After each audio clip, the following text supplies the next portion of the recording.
It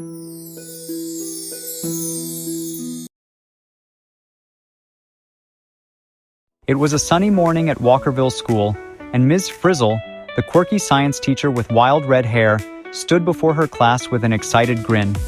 "Today, class, we're going on a very special field trip," she exclaimed. The students looked at each other, already brimming with curiosity.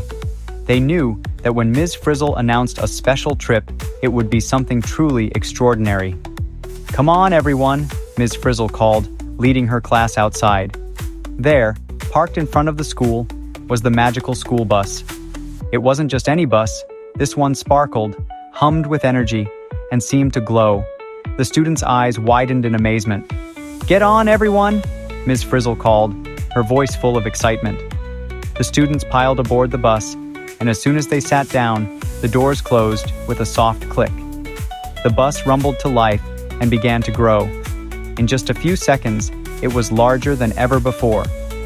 "Today, we're going to travel inside the human body," Ms. Frizzle announced. The students gasped in surprise. "Hold on tight," she said, as the bus began to shrink rapidly.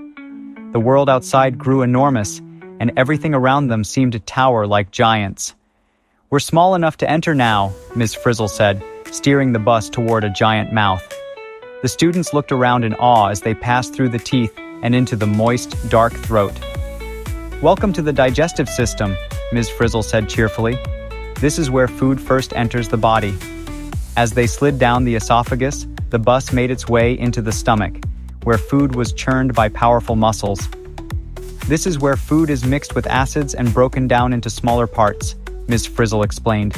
The students could see food swirling around in the stomach, turning into a soupy mixture. "Wow," said Carlos, his eyes wide with excitement. "It's like a giant blender."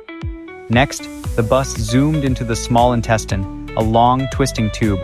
Here, tiny finger-like projections called villi absorbed nutrients from the food. The students marveled as they watched nutrients being absorbed into the bloodstream. "This is where the body gets all the nutrients it needs to stay strong," Ms. Frizzle said, pointing out the window. The students could see blood vessels carrying nutrients all around the body. Just then, the bus jolted. "What's happening?" asked Dorothy Ann, holding onto her seat. Outside the window, a tiny germ appeared, floating in the bloodstream. It was trying to invade the body. "That's an intruder," Ms. Frizzle said.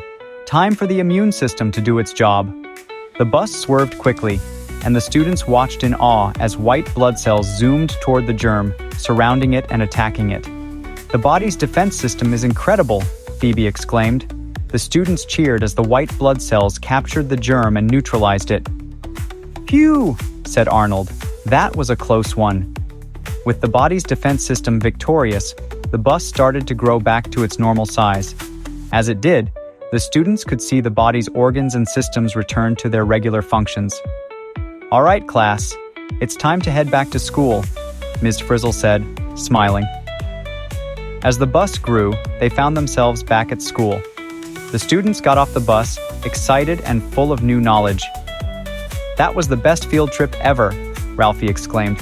"I never knew how much work the body does," Ms. Frizzle grinned. "Remember, class, science is all around us, even inside us.